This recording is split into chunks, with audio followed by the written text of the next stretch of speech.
Imagine this. You're standing in the middle of a crowded bar. In the far corner, she appears not just beautiful but radiating something that changes the air around you. Your heart feels like it's been hit square in the chest. Your hands tremble just enough for you to notice. Your brain starts running calculations on every word, every move, as if you're preparing to sign the most important contract of your life. And then, everything that once came naturally, everything that once made you magnetic to other women disappears. In its place, you become the polite, safe, predictable version of yourself, the one even you barely recognize. Here's the cruel twist with women. You find just okay, you're a predator on the hunt. Confident, distant, even a little cold. They chase you.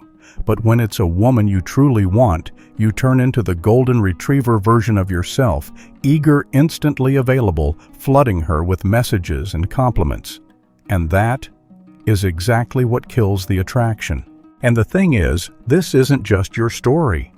This is the same tragedy playing out for millions of men warriors who can win every battle except the one they want to win the most. And if I told you, the problem isn't that you lack the skills, but that you drop your weapon the moment you need it most. The problem lies in a ruthless paradox, the competence paradox. You're a master when you're with women you don't really care about, but you stumble like a rookie when you're standing in front of the one you truly desire. You've walked through countless doors before, speaking with ease, holding steady eye contact, letting your words carry the weight of a man. But all of that vanishes when she walks in. That's when an unconscious mechanism kicks in.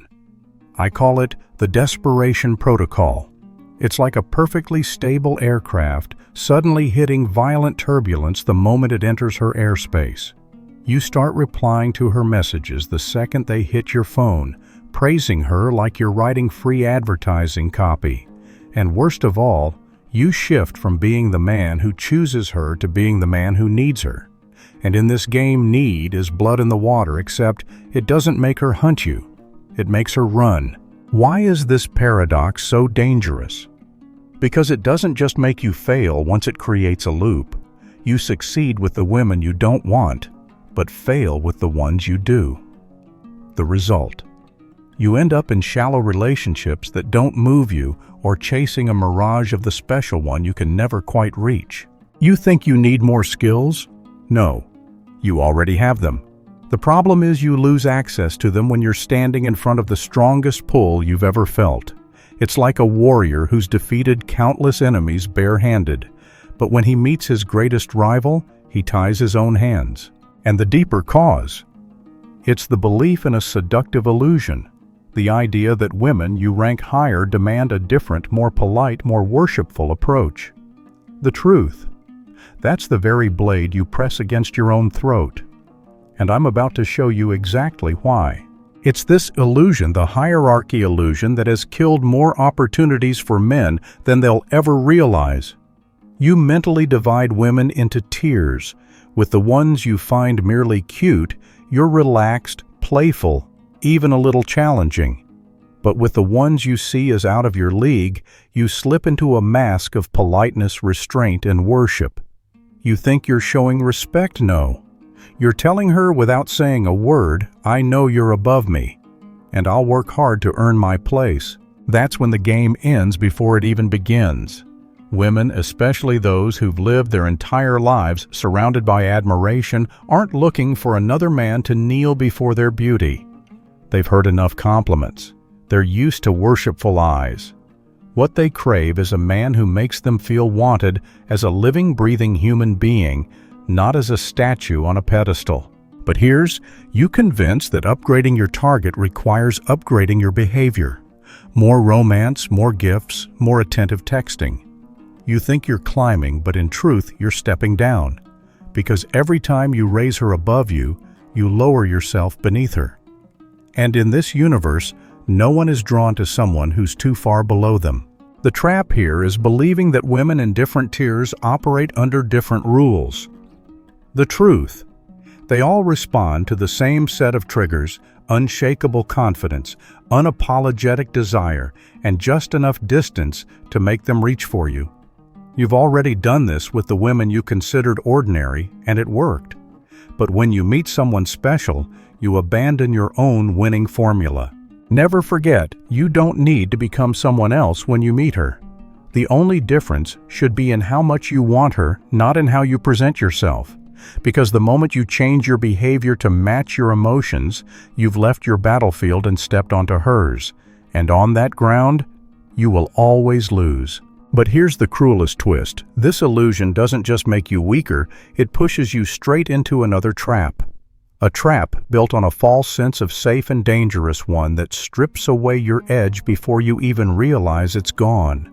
And then, as if tying your own hands wasn't enough, you walk straight into a trap. Most men never see the safety perception trap. In your mind, there are two kinds of women, safe and dangerous. The ones you see as average. You move toward them with the recklessness of a man, unafraid to die. Direct teasing, even a little bold. The ones you consider dangerous. You approach like someone defusing a bomb. Slow, cautious, carefully avoiding any move that might ruin things. You think you're protecting your ego from a painful fall, but in reality, you're laying your heart on the table for her to take. Because here's the brutal truth. No woman is safe and no woman is dangerous. Every approach carries the same risk. She might not be interested. The moment you label someone as dangerous, you hand her control over how you behave. From that moment on, you're no longer the man she'd be drawn to.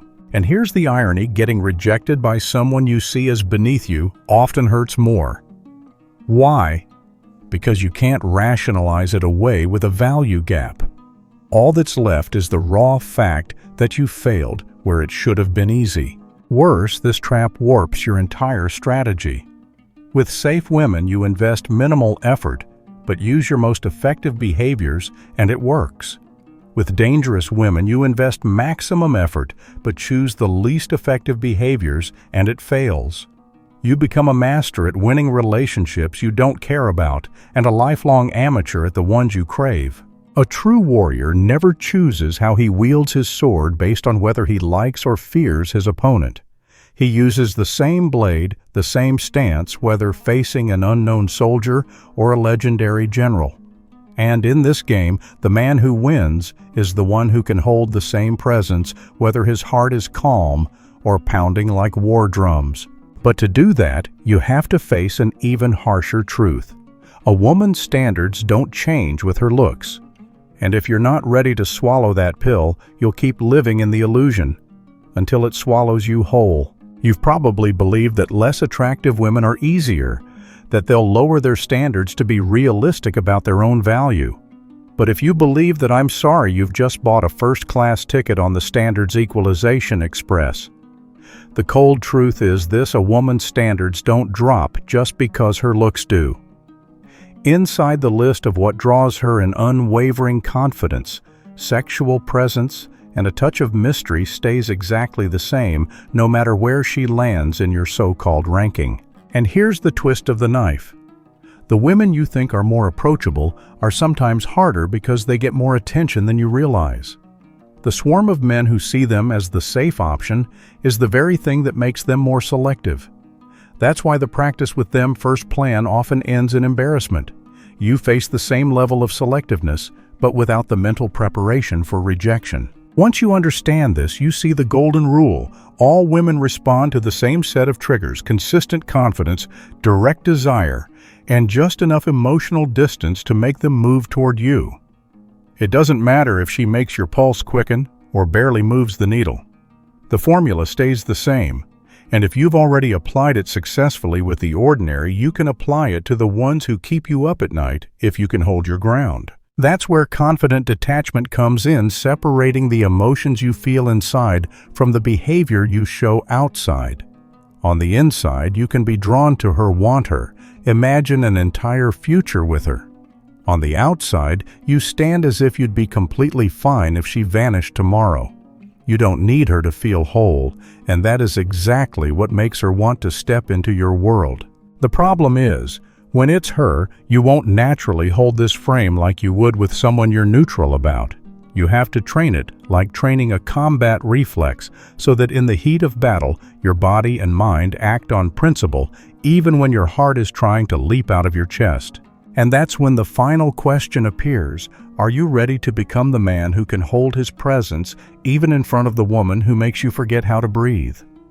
If the answer is yes, then step into the last part where we end not just with the truth, but with an oath. And if you're still here by this point, I know one thing: this bullet has gone straight through you. It hurts because it strips away truths you've always known but never dared to say out loud. It hurts because you realize that for years you haven't lost for lack of weapons. You've lost because you abandoned your edge in the very battles that mattered most. But this isn't a funeral. This is an oath-taking. An oath that from this day forward you will no longer divide women into safe or dangerous, high or low. Every battle will be fought with the same sword. Every word, every look, every step will come from the same foundation. Unshakable confidence, unapologetic desire, and a self-governing heart. Remember this. The world out there will keep trying to pull you back into being the man who chases, who begs, who hands his value over for someone else to measure. But the first time you hold your frame in front of a woman who tempts you to break it, you'll feel the true weight of your own power. And once you've tasted that, you'll never want to go back to being the man who plays for luck. So, if you're awake now, don't keep it to yourself. Send this to the brother who's lost his way, the one on the verge of surrendering his edge to a single glance. Not because you want him to get better at dating, but because you want him to keep the soul of his warrior intact. Because in this world, women will come and go, but your honor and the way you hold it will stay with you until your last breath.